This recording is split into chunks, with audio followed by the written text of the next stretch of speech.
Hey, what's up guys? This is Anthony from Anthony's Customs, and for this review, we are looking at the McFarlane Toys DC Multiverse Abyss. Does it say anything on here? Batman vs. Abyss, in case you were wondering who he fights. And this is part of McFarlane's new collector edition thing, which is basically a way of saying we are charging more and including a little bit of plastic extra. It's very strange, this whole situation. We're going to talk about it as we go. But this figure does have some really cool stuff going on and some stuff that's not so great. But it's pretty good overall, so let's go ahead and get him off the stand and take a closer look.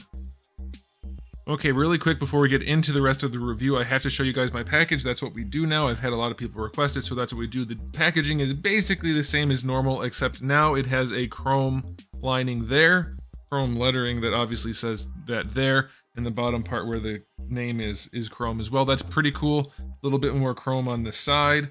I mean, it looks nice. The whole black, white, and blue packaging that McFarlane's been doing is good. Now it has chrome on it, that's good. And then card art for the whole back. Yeah, it's fine. It's nice packaging. If you like packaging, it is packaging. Okay, so this guy stands just about 7 3/4 inches tall. That's going to make him pretty close to, let's call it just over 19.5 centimeters. Here he is up against a Batman of recent release, so he's a little bit bigger, definitely at the shoulders, but his head doesn't stick up as high. This Batman's kind of weirdly proportioned, but still, he's got some size to him, so that's cool. Okay, and here he is up against a Darwin from Marvel Legends, clearly out of scale, but with this cool design, this kind of stylized look. You can kind of mix it with any scale you want. Okay, now, question of the day. Do you like special edition figures to be special edition in name and packaging and pack-ins only? Or do you want the figure itself to be something unique? For me, the figure itself better be bringing the heat, as they say. I don't want to pay extra money for a fancy package and a little stand for the card, which I'll show you in a minute. I don't like that. I think it's a ripoff. And this guy comes in at 30 bucks. That's where I got him at Big Bad Toy Store. I guess it could be a different price somewhere else. I buy all my McFarlane figures there. They're usually 20 to 25. This guy was 30. Okay? Alright. So let's go ahead and talk about the aesthetic. Unfortunately for the figure, the character design is basically just gray and dark gray and black and purple. Like, it looks like this. So the blandness of the figure, I cannot fault McFarlane. I do think a wash would be nice. Like, for example, if you look at his legs, his lower legs, his boots, there's a lot of paneling going on, which is the trend these days, and that's fine, it looks good, but no wash or anything, so it looks very plasticky. Same thing with his abdomen there, the arms, all that stuff could have a nice wash on it, bring it to life. They did do a nice job in here. I'm guessing it's painted. It's possible that the texturing is just making it look like it's a different color, but I'm thinking it's actually painted. Yeah, it has to be. It has to be gray paint for the spider, for the ribs. Not a spider, I don't know why I said spider. Ribs. So that's nice, and there is paint, as you can see, just like on the chest, on the shoulder, you have the gray up against the black. There is some going on here, but I do think a nice wash would really bring this guy to life, and if you were so inclined, a little bit of dry brushing would really do the trick on this cloak, because it is textured nicely. This is definitely like ZBrush UV texturing, and it looks pretty good. They didn't spend a lot of time tweaking stuff. You can see on the hood how it kind of stretches right here. See how the texturing is funny in the corner? Not a big deal, it's just interesting. You can tell how figures are made by the way things look. Anyway, a little bit of dry brushing would really go a long way on the cloak. That would really bring it to life, and a nice wash, I would say, on the inside would be good. But yeah, it looks nice. Let's look at the face. I think they pretty much nailed it. That looks really good. The glossy visor with the X's and the shading, and they did paint the details and sculpt them in here. Yeah, it looks nice. Overall, this is a really solid looking release. Like, it's a standard release. There's nothing collector edition about it, or whatever this line is called. I forget. Is it collector edition? Yeah. It's still just a standard release, but it could use a lot of washing and dry brushing, but it does look really good for what it is. It's quite accurate to the source material, so aesthetically speaking, this thing would have gotten a 9 out of 10, but at $30, at 30 bucks, that's kind of a lot. It needs a wash, so I'm going to knock it down to 8 out of 10, which is still a good score. Alright, now as far as accessories go, he comes with one grippy hand and one style pose hand on him in the package. You get one extra grippy hand, not an extra style pose hand, just one grippy hand, which is super annoying for the price point. You do get his weapon, which can be combined to be the double-bladed thing, or you can separate them and he can have two individual handed things. Pretty nicely done. softer plastic than I would like, but there is some paint on it and it looks okay. Of course, you do get your standard edition DC display stand, except this time it's in silver for the logo. I guess that's the collector edition in there. And then what you're really spending that extra money on is this little plinth. This little hollow pedestal that looks like garbage from behind, because it is just a little cheap piece of crap plastic thing with DC painted on it. Not particularly well, I might add. You can see a little bit of warble right there. Warble? Wobble. Warble. I think a warble is a vocal wobble. Anyway, the card comes out of this. It's just your regular kind of card. It looks just like the back of the box. It has the chrome lettering on there, so that's nice. And then it has the usual mumbo jumbo on the back. So it's just the card like normal, plus this holder thingy, which, if you ask me, and I don't know if you are, but if you're watching this, I'm gonna take it as my mandate to tell you what I think. This is not worth the extra money. This is a bunch of garbage. That's like cereal box pack-in type stuff. So accessory wise, for 30 bucks, 5 out of 10 at best. At super duper best. Kind of a ripoff. Okay, let's talk about the articulation. The head, I believe, is on a double ball peg still, but we do have the hood, so that's going to be somewhat limiting. He can't really do too much.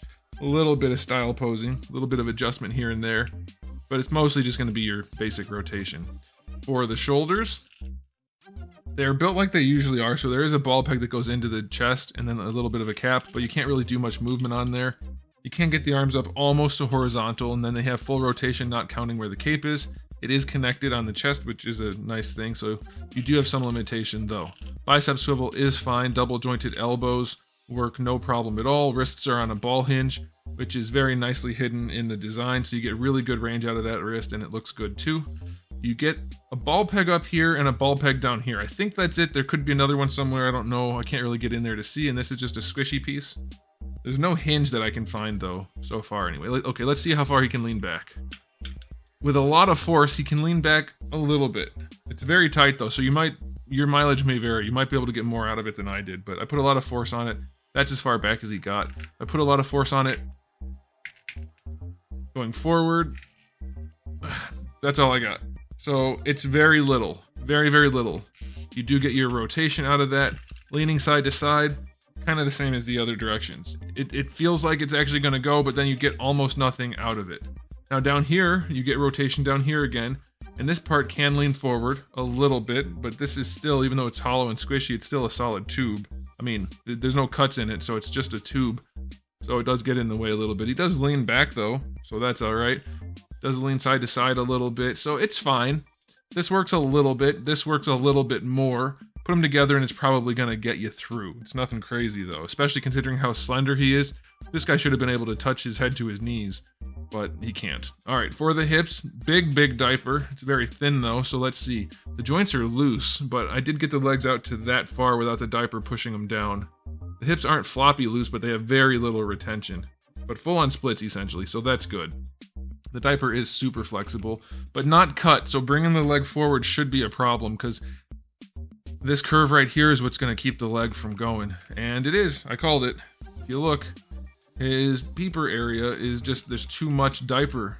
So you have to really force it, and then it's still kind of pulling it down. So not bringing the leg up to horizontal, that's a bummer. It is also very loose. Not floppy, but pretty loose.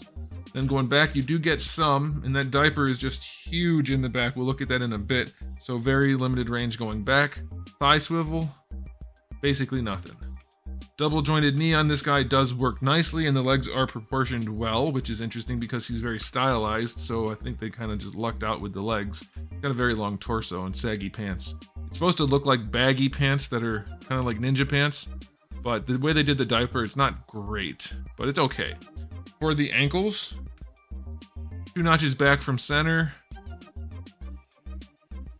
1.5 notches forward, so it's more positioning than normal, but it's still fairly heavily ratcheted, so it's going to be difficult to find a good neutral pose.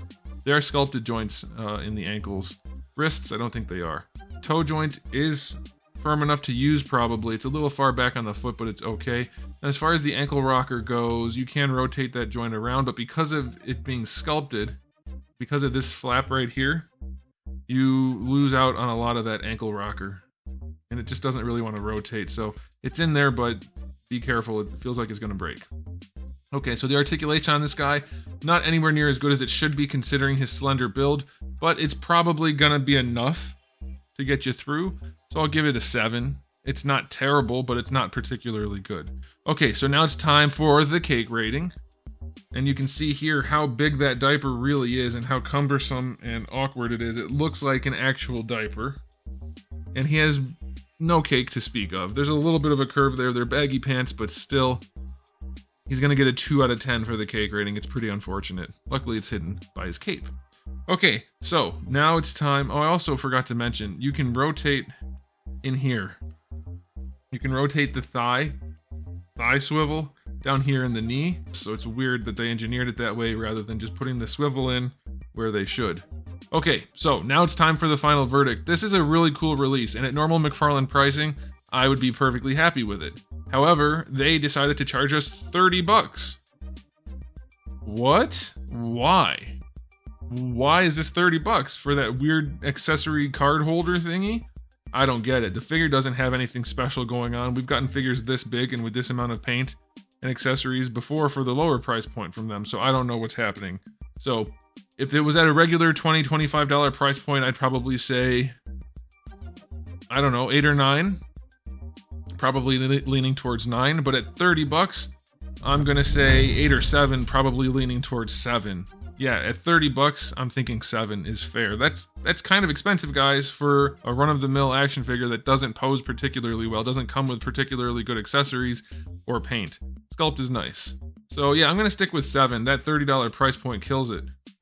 Big time. And his cakes are gone. Okay, so there it is, guys. Thanks for watching. Let me know what you think in the comment section below about the figure and the price point. Let me know what you thought about the video by giving it a thumbs up if you liked it, or if you didn't, well, you can give it a thumbs up anyway. And if you haven't subscribed, I would consider it if I was you, because I have new videos every day but Wednesday, and thousands, literally thousands, already on the channel. So make sure you come back for all of that. In the meantime, keep collecting.